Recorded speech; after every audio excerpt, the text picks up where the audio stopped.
إلى حضرة الحبيب سيدنا وحبيبنا وشفيعنا وقرة أعيننا محمد صلى الله عليه وسلم وعلى آله وأزواجه وذريته وأصحابه وأتباعه أجمعين ثم إلى جميع الآباء العاملين والفقهاء والمحدثين والقراء والمفسرين والسادة الصوفية والأولياء وجميع عباد الله الصالحين أجمعين خصوصا إلى جميع مشايخنا ومعلمينا ووالدينا وأهل لا إله إلا الله بهذه البلد أجمعين أن الله الكريم يتكشف بالرحمة والمغفرة ويرضون بهم ويريد علينا وعلى أهلنا وأولادنا وأحبابنا من بركاتهم وعلومهم وأسرارهم ونفحاتهم وخصوصياتهم وكراماتهم في الدين والدنيا والآخرة على ما نعمل حبيب الله بن النبي الهداد والحبيب أبو بكر بن عبد الله العطاس والحبيب علي بن محمد الأبشري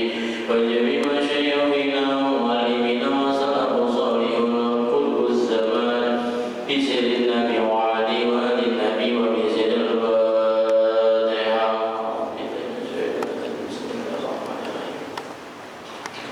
Bismillahirrahmanirrahim. Maaliki yaumiddin. Iyyaka na'budu wa iyyaka nasta'in. Ihdinas siratal mustaqim.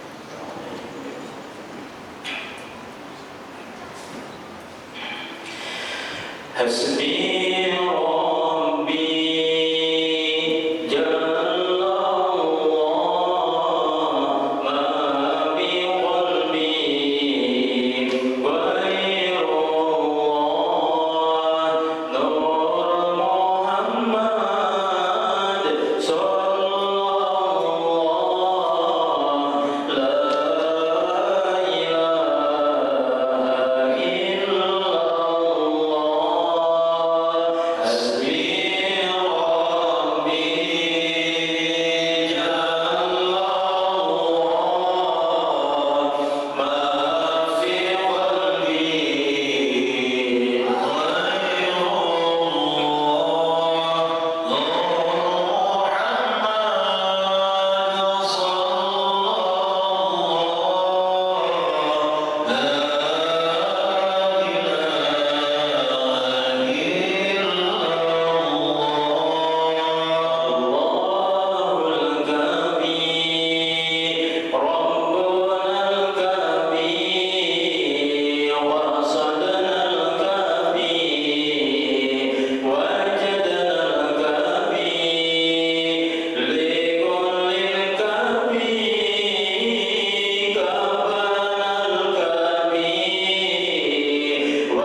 dijaga keimanan kita, dan mudah-mudahan diberikan kita keistiqomahan taat ibadah selalu kepada Allah, dan mudah-mudahan kita semua mendapatkan kecintaan dan keridhaan Allah dunia dan akhirat.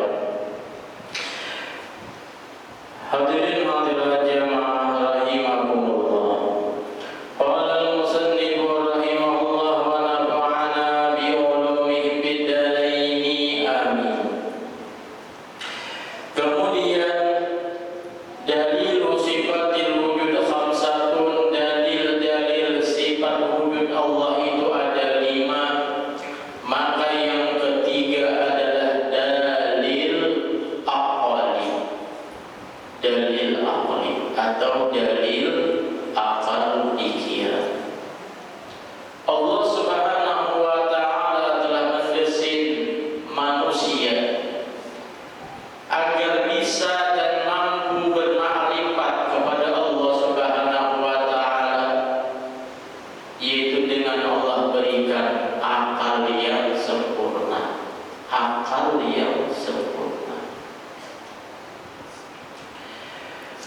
Bukti akal tentang adanya Allah Subhanahu wa ta'ala adalah proses terjadinya semua makhluk. Namun kita menggunakan akal itu dengan bertafakkur, berpikir tentang kekuasaan daripada sifat Allah Subhanahu wa ta'ala. Kita renungkan, yaitu proses terjadinya semua makhluk. Kayak apa aja kita proses terjadinya ini makhluk. Bahwa semua makhluk yang terdahulu maupun yang akan datang pasti ada yang menciptakan. Di situ dahulu kita memakan bahwasanya proses terjadinya semua makhluk, baik yang terdahulu maupun yang akan datang, pasti akal ini akan menerima apa? Ada yang menciptakan, ada yang menciptakan. Tidak mungkin makhluk menciptakan dirinya sendiri. Ada mungkin inya menciptakan diri sendiri, ada mungkin. Jangan kita makan wadai, orang sobat wadainya mustahil aja kita. Wadai maulah sobat wadainya. Dan tidak mungkin pula tercipta secara kebetulan. Secara kebetulan jadi tidak ada di kita, yaitu keinginan, keilmuan, dan lain sebagainya. Cuma kebetulan saja adanya makhluk itu tidak mungkin. Pasti akal itu akan menolak. Tidak mungkin wujud itu ada dengan sendirinya, tidak mungkin. Karena segala sesuatu tidak akan dapat menciptakan dirinya sendiri sebelum wujudnya tampak, berarti menunjukkan sesuatu itu hakikatnya adalah tidak ada. Berarti kita menjadi bukti sesuatu yang kita dapat tidak ada sebelumnya, kemudian ada akhirnya, berarti menunjukkan hakikatnya tidak ada, karena ia telah diadakan atau diciptakan. Siapa penciptanya? Huwa Rabbuna huwa khaliquna. Allahu Rabbuna Allahu khaliquna. Allah lah Tuhan kita, Allah lah khaliquna, pencipta kita, yang telah mewujudkan yang tidak ada menjadi ada. Allah. Maka akal akan kita bisa menerima.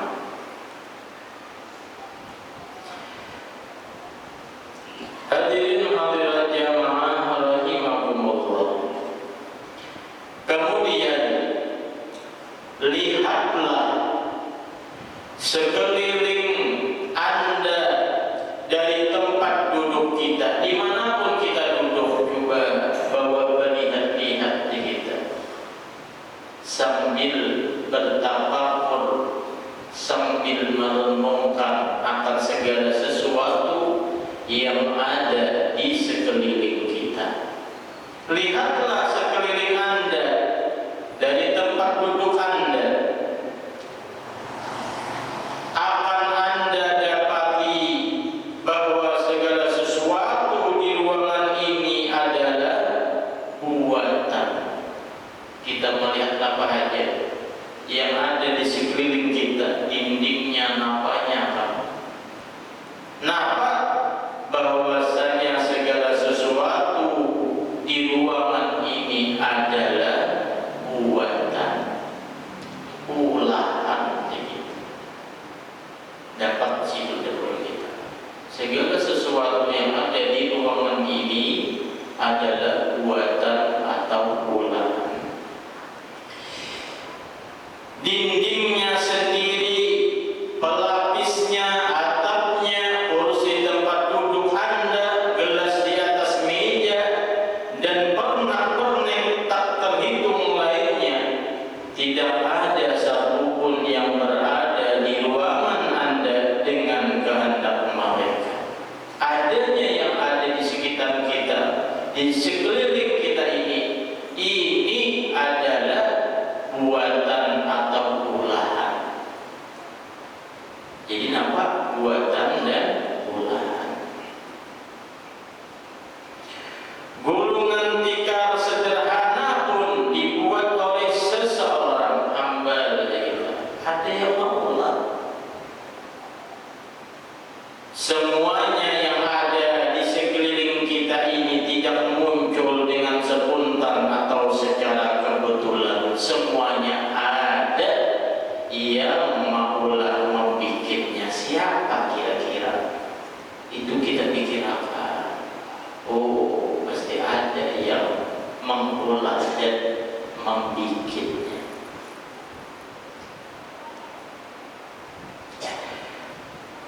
Hadirin hadirat jamaah rahimakumullah, begitu pula orang yang memandang suatu pahatan. Kita melihat bangunan-bangunan yang penuh dengan ukiran dan pahatan. Tidak kita asing sama sekali bahwa pahatan ukiran ini dibuat oleh seorang pemahat atau pengukir dan lain sebagainya. Pasti ada. Kita lihat. Hal ini bukan mengenai karya seni saja. Batu bata yang bertumpuk pun pasti dikira oleh siapa saja bahwa tumpukan batu bata sedemikian itu disusun oleh seseorang dengan rencana tertentu. Dinding kita ada bata di dalam, kemudian kita dilapis awan semit. Itu adalah penuh dengan rencana, dengan ilmu. Ada sama-sama barangan makhluk di kita. Dengan ilmu, apalagi Allah yang bersifat maha ilmu, sehingga segala sesuatu tidak ada kebetulan, namun semuanya dengan maha ilmunya Allah, maha kudrat iradatnya Allah subhanahu wa ta'ala.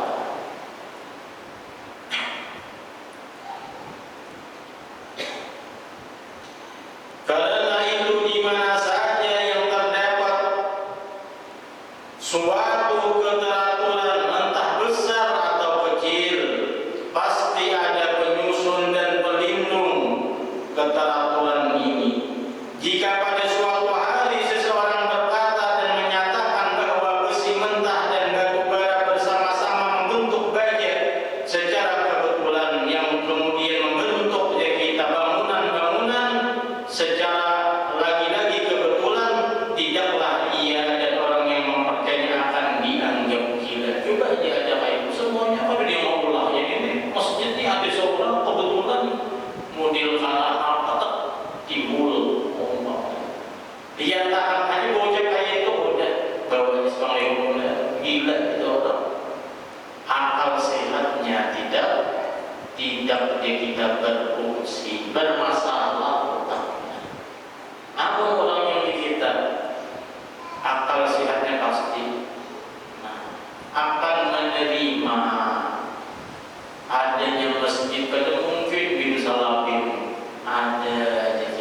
yang makulahnya membentuknya sehingga indah, dan itulah kita Allah Al-Jamil, Allah yang maha indah.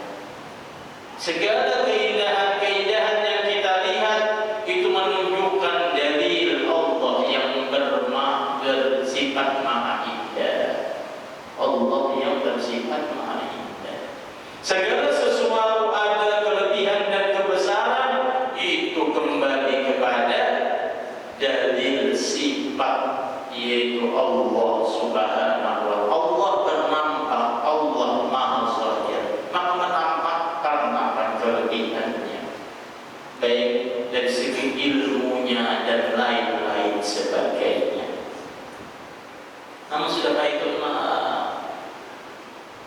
ya pandang satu kita, pandang satu suhudul wahdah bil kasrah, pandang yang satu siapa? Allah, hakikat semuanya bil kasrah, pada segala yang ada. Atau suhudul kasrah bil wahdah, sebaliknya pandang yang banyak tapi apa? Hakikatnya bil wahdah, yaitu Allah Subhanahu wa ta'ala. Itu wahai terus. Hadirin hadirat jamaah rahimahumullah. Oleh karena itu Sayyidina Ibnu Abbas, beliau seorang ahli tafsir dan ahli ilmu dan hikmah dan ahli takwil. Beliau pernah ditanyakan oleh orang, wahai Sayyidina Ibnu Abbas, wahai Sayyidina Ibnu Abbas, bagaimana engkau dapat mendapatkan ilmu yang begitu dalam, ilmu yang begitu luas sekali? Bagaimana wahai Sayyidina Ibnu Abbas? Maka beliau menjawab, aku dapatkan semua itu.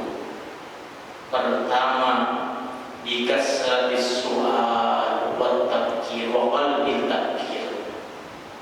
Aku dapatkan dari beliau ilmu yang dalam dan luas ini, sebabnya adalah bikasratis su'al, karena banyak selalu bertanya-tanya, bertakun. Makanya kita tuh harus sering bertanya, ada tahu. Dan itu adalah bagian pengamalan daripada ilmu Al-Quran. Fas'alu ahla dzikri in kuntum la ta'lamun. Takut nakal, namun kada takut nakal yang ada dia.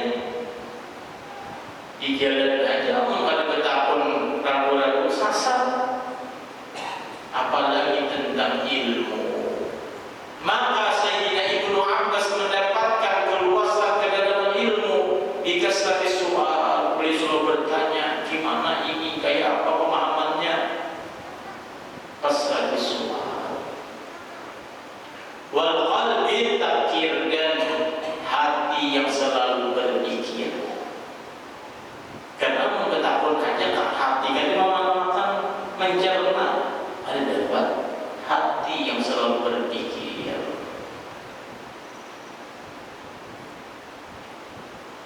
Hadirin hadirat jamaah rahimahullah, ini bagi orang yang hendak kita amun dalam dan luas ilmu.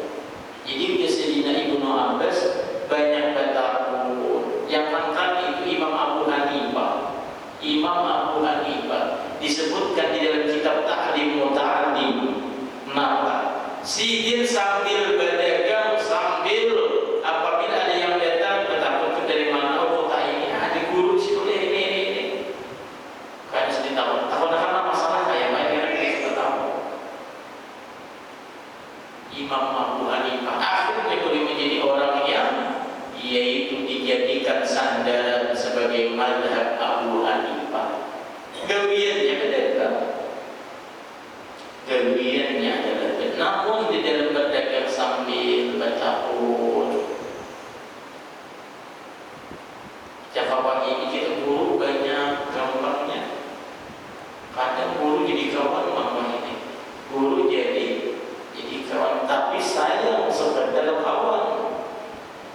Padahal mengibatnya dekat dengan guru, akrab dengan guru, kenal dengan guru, malah semakin mudah untuk bisa bertanya, malah semakin mudah untuk memperdalam, mengambil manfaat ilmu-ilmunya. Wah, ini kadang-kadang pamer akraban aja dengan guru. Aku kenal guru ini itu, banyak kenalnya aja, namun tidak mengambil faedahnya. Jadi banyak bertanya dan hati yang selalu berpikir.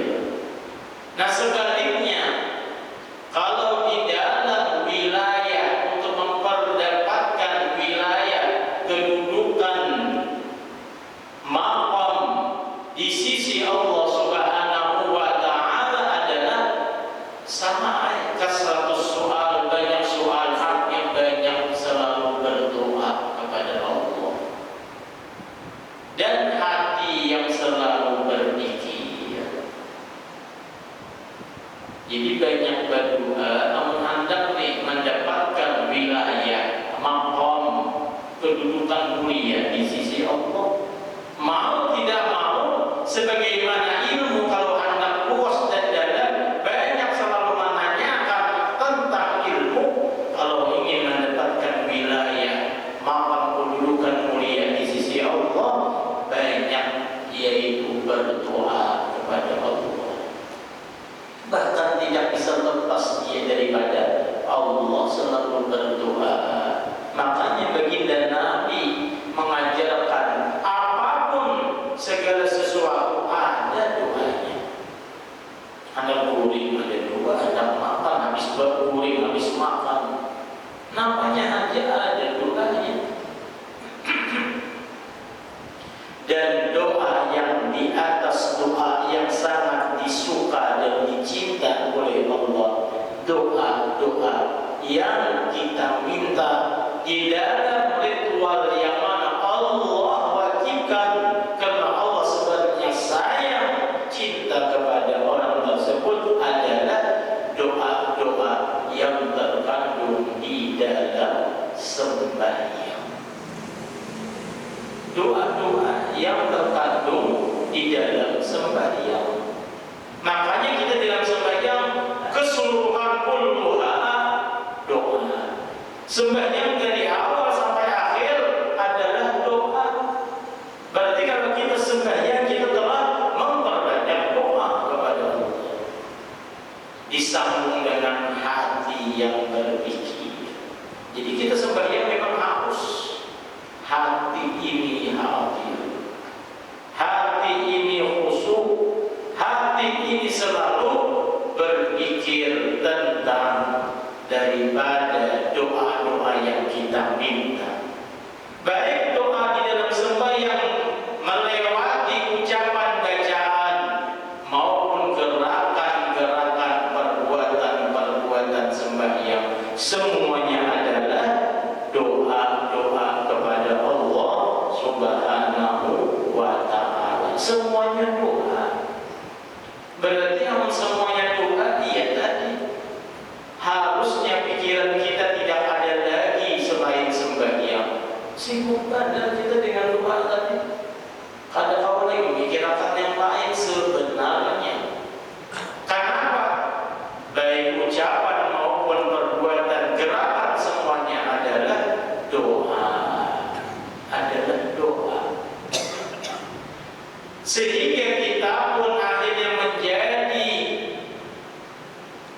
memiliki suatu keyakinan kita dapat sembahyang, dapat berdoa biiznillah, dengan izin Allah, dengan taufik hidayah inayah Allah, dengan pilihan Allah. Kita sembahyang semata-mata bukan alatnya kita, bukan mampu dan lainnya kita, izin Allah, pilihan Allah kita itu, taufik hidayah inayah Allah. Maka hakikatnya kembali lagi, sembahyang adalah doa. Doa itu adalah bagian daripada rasa syukur kita kepada Allah Subhanahu wa Ta'ala.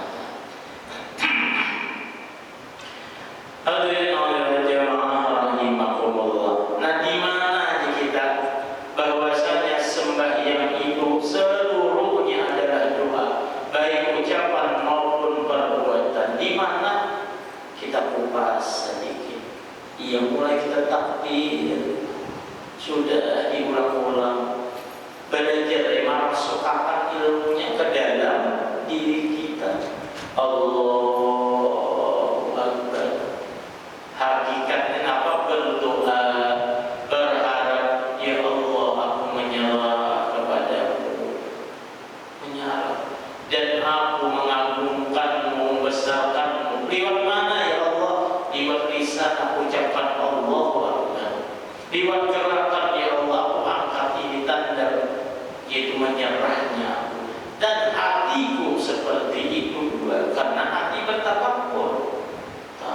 Ya Allah, ditambahkan ulang pemahaman para ulama, kuhadapkan lagi sesuai perintahmu, yaitu nama telapak menghadap kiblat Baitullah, mengharap kekuatanmu, karena aku akan menghadapi musuhmu yang mana kau menyatakan innahu lakum aduwwun mubin. Mereka itu adalah musuhmu yang nyata. Fatakhiru aduwwan, jadikan mereka itu sebenar-benar musuh. Tapi musuh ini berat dan harat ya Allah.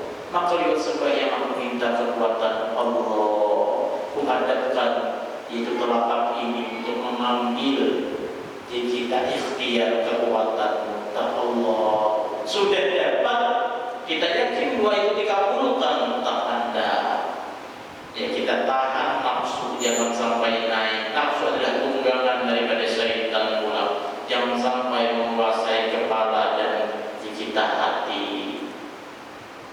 Tak berdiri tegak tubuh. Ini pun kita berdoa sambil kita baca sholatul Fatihah. Namun doa dalam bahasa tubuh, action dan acting tidak nampak.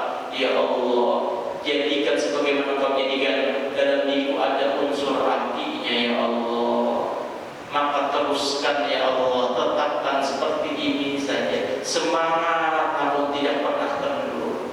Karena kita kadang-kadang kendur, kadang-kadang sampai dia merasa rakaat 2 rakaat saja, kadang-kadang 2 rakaat lain rumah sunat juga.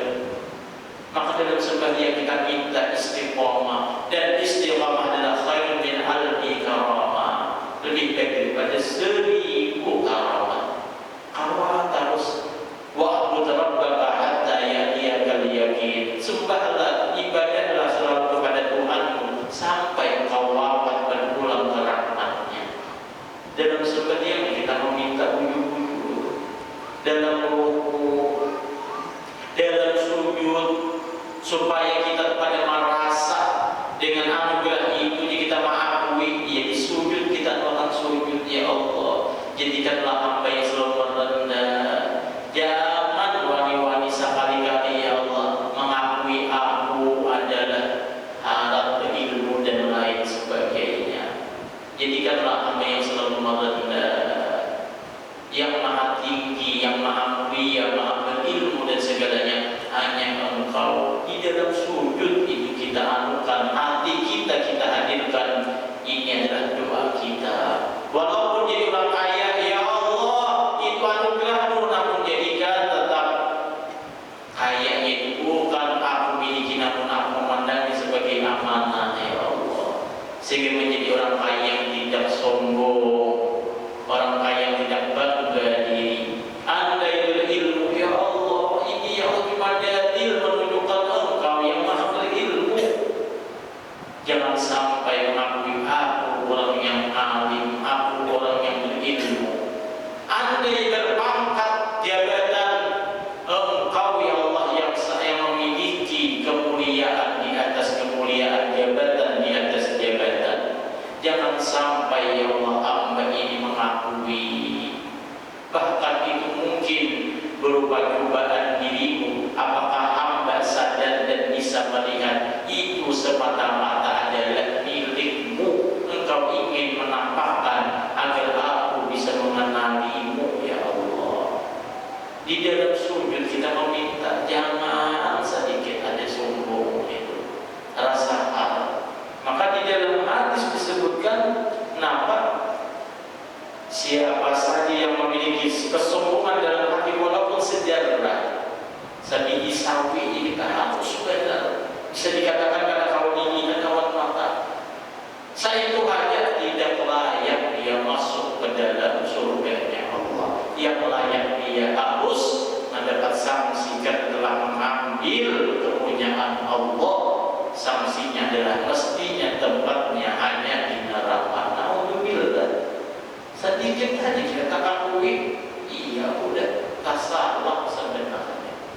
Maka kita di dalam sujud minta kepada Allah, Subhana Rabbiyal A'la wa bihamdi.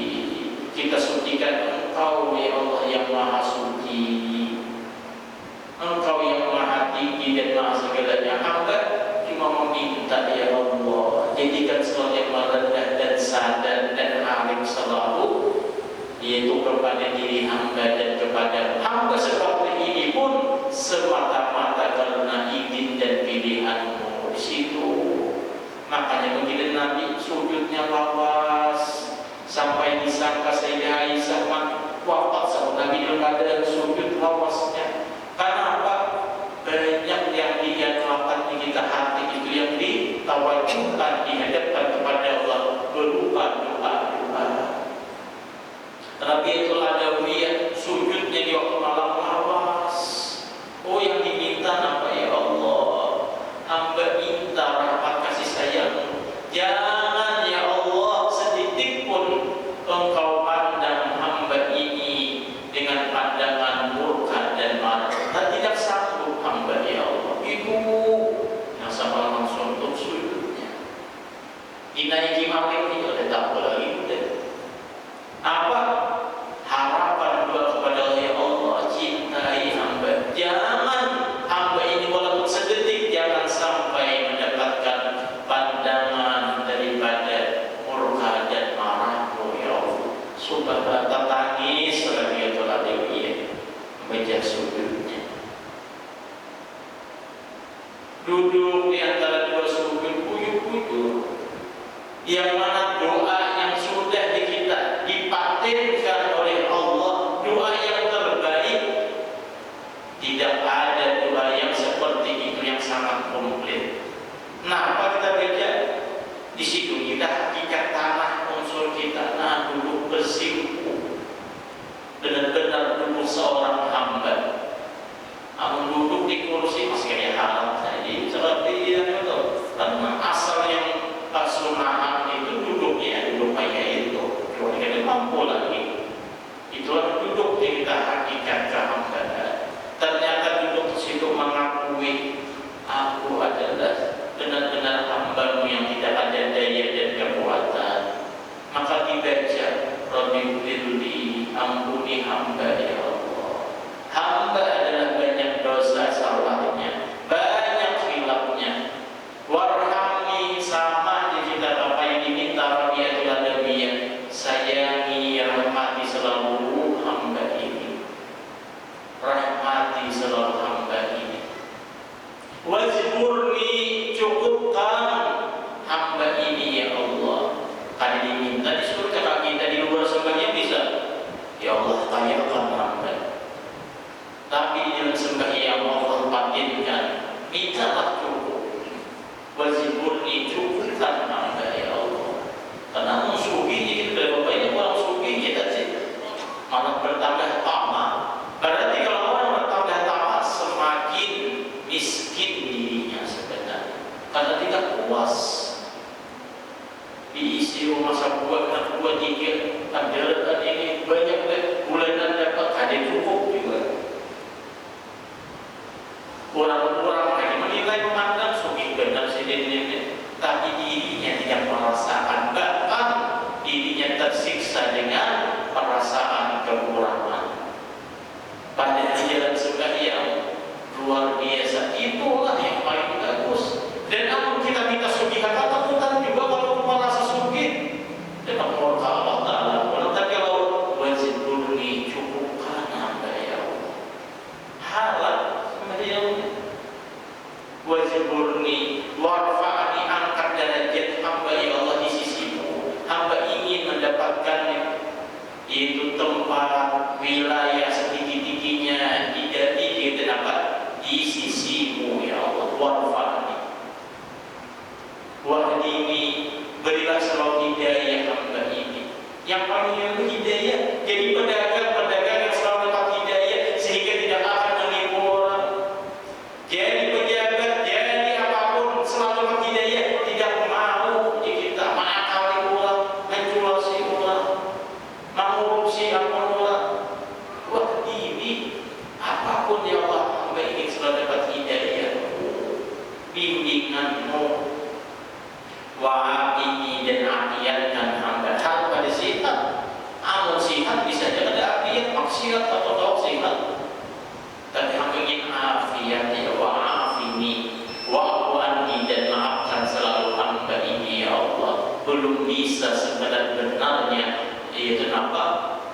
kita mengagungkanmu.